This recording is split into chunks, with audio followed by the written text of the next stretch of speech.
Hi, welcome to Amanda's Book Corner. I'm Amanda, and this is my review of The Madwoman's Ball by Victoria Mass. So this book came out in French in 2019, and then the English translation just came out in September this year. It's set in Paris in 1885, and it primarily takes place at the Sepulchriere Asylum. This is an asylum that's only for women who are deemed mad in some way.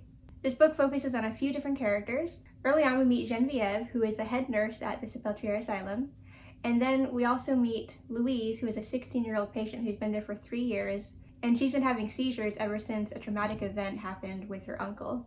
We also meet Eugenie. At the beginning of the novel, she is a free woman who is living with her family, but for several years now, she's been able to see spirits, as she calls them. It started off with the ghost of her grandfather after he passed away, but she can see other spirits as well. Eventually, her secret gets out, and her father throws her into the asylum, basically never to be seen again. From there, the Madwoman's Ball takes place over the course of a few weeks leading up to the titular ball, the event that the asylum holds once a year, in which the women who are patients there get to enjoy a night of entertainment along with guests from the outside world, people who are not locked up in the asylum. The Madwoman's Ball is a slim novel, just a little bit over 200 pages, and it also has a very spare writing style throughout. There's a slight detachment to the writing style, and you don't get too far into the characters' minds and their feelings and things, but even so, even with this kind of spare style, I did feel like this book packs in a lot, and I actually ended up feeling pretty connected to the characters, not on the deepest level, but I still really cared for them and felt empathetic towards them. This novel weaves in several really important themes that stood out to me. First and foremost, I think it really calls to attention the way women have been mistreated throughout much of history, and certainly at this time in the late 1800s, when it was so easy for a woman to end up in an asylum like this. There really was no wiggle room for women who basically were outside the norm in some way or didn't behave in the way that they were expected to. Of course, women could end up there if they had legitimate mental health issues, whether that was depression or epilepsy or some other condition that they really didn't understand well enough back then. But it wasn't just that. I mean, women could end up there if they grieved too much after their husband died. They could end up there if they were raped. They could end up there if they tried to escape from an abusive relationship or household. They could end up there if they simply were homeless or were working as prostitutes or something. There were just so many ways for women to end up there, whether or not they actually needed medical help or mental health. You can just really see the injustice of it. And for example, with Eugenie, in the course of the novel, it's clear that she's not insane. She's not imagining that she's seeing these spirits. She actually is seeing them, and she proves it time and again. With Louise, the 16-year-old, she's not there because of anything wrong that she did, although her aunt did throw her in after catching her uncle raping her. But that's just it. She was raped, and then she had what I would probably consider PTSD from the trauma of it, and that is what led to these seizures that she's having. And these are just two examples of the injustices of women being put into this asylum. And from there, the book also shows how poorly the women were treated in the asylum. Basically, once they were in there, there was no way for them to get out. They were never going to be deemed ready for society again, or rarely they would be.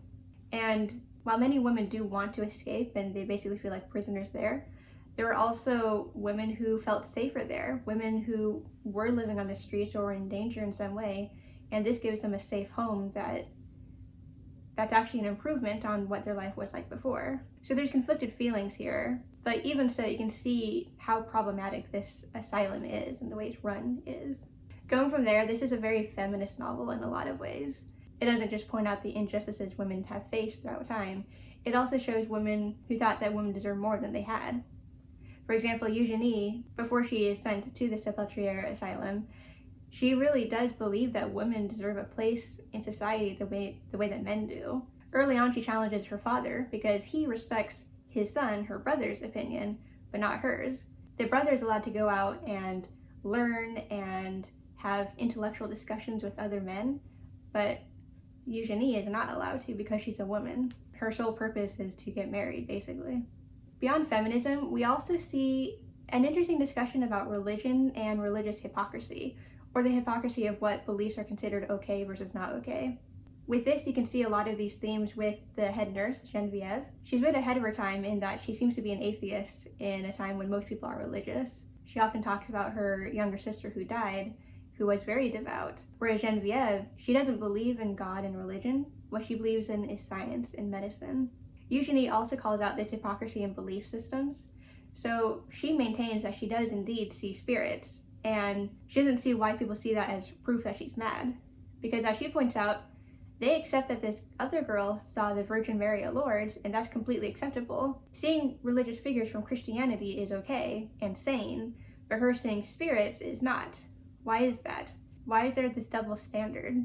Kind of touching on two themes I already talked about, feminism and how easy it is for women to end up in an asylum like Sapeltriere. Something that struck me is just how men never took women seriously and how easy it was for them to completely turn on a woman. So for example, with Genevieve, at one point she has a conversation with Dr. Charcot, who is the doctor who's treating these women, and she tries to inform him that one of the patients does not need to be there. She's completely sane, she's completely fine, she should be released from the asylum. And he kind of gets mad at her and tells her, like, you are a nurse, it's not your place to tell me what to do. I'm a doctor and I know everything, and so women have no place to share their opinions and their thoughts because they do not matter, they are meaningless. And this is just horrible coming from someone who doesn't even know which patient is which. He has to ask Genevieve who each woman is. It just shows how highly men think of themselves and how little they think of women, even women as accomplished as Genevieve. Another instance occurs with Genevieve when she goes back home to see her father. Eugenie tells her through her dead sister that her father is injured, he might need medical attention. And so Genevieve rushes home to her father, and he did indeed fall, and he does indeed, need to rest. He did get hurt. So this proves that Eugenie was right. But when her father asks why she came, Genevieve tells him why. She tells him because this girl told her that her dead younger sister saw it and told her to rush home. And so, although there's proof, because she did rush home because of it, and he did actually have a fall, he's like, okay, well, you shouldn't have told me that, because I could easily call up Sapeltriere and have you committed as a patient. And it's amazing that he thought so highly of her, and he kind of trained her to become a nurse, and now, from just one conversation, he's ready to throw her away and lock her up as a patient there. It just shows how much danger women faced at this time and how little respect men had for women. It's horrible. This leads to one final thing that I want to point out, which I thought was really interesting. It occurs at the end of the novel when the Mad Woman's Ball is finally taking place. And there's a description of how composed the patients are, how the women are dressed up and they're behaving well, they're having a good time. And that's contrasted with how wildly the guests are behaving, the guests from the outside world who are not patients, who are considered sane. And the book draws an interesting comparison, saying it's impossible to tell who is mad and who is sane. And in fact, because of how ridiculously the guests are behaving, you would actually think that they're the insane ones and the patients are the sane ones. So it just calls into question who's considered mad and who's considered sane, and how a lot of that comes down to being disempowered, basically, being poor, being a woman, not having any control over your life. So I thought that was quite interesting. This book also has some character growth, of course. I think the most character growth actually is in Genevieve, who is the nurse, not a patient. We can see her really grappling with what her role is in the asylum, and the tables really turn on her throughout the course of the novel. I think it's really interesting. I'm not going to get into too much because of spoilers, but I did think her character growth is quite interesting. We do see some character growth as well with both Eugenie and Louise. It's maybe not quite as marked, maybe more so with Louise actually. In the end, I really felt for all three of these characters, and I think some of them have a good ending, but some of them definitely do not have a good ending. So this isn't exactly an uplifting end, but it's not the most tragic end either. So go into it knowing that how it begins is going to be similar to how it ends, but it's still a very moving and thought-provoking novel. It packs a lot into such a short length, and I really enjoyed it. And also, I thought the translation was excellent. I read The Mad Woman's Ball in just 2 days, and in the end, I gave it 4.5 stars. Also, right after that, I did watch a film adaptation of the book. It's in French, and I think it just came out this year if I'm not mistaken, and I really liked it. They made a lot of significant changes, and I think they definitely drew out certain themes more in the movie than the book did, but I thought it was a really good adaptation. Very different. I would say that if you watch the movie, it doesn't really hit the same way as if you read the book, and vice versa. So I think it's actually more fulfilling to both read the book and watch the movie and kind of get different impact from both of them in different ways. So I hope you enjoyed this review video. If you did, please like, comment, and subscribe. And to make sure you don't miss any more of my videos, please ring the bell for all my notifications. I read a fair bit, so I'll be releasing at least 1 or 2 book review videos every week. And in the coming months, I'm also going to start putting out additional content as well that you won't want to miss. So thanks for watching this one, and I hope to see you in the next one. Bye!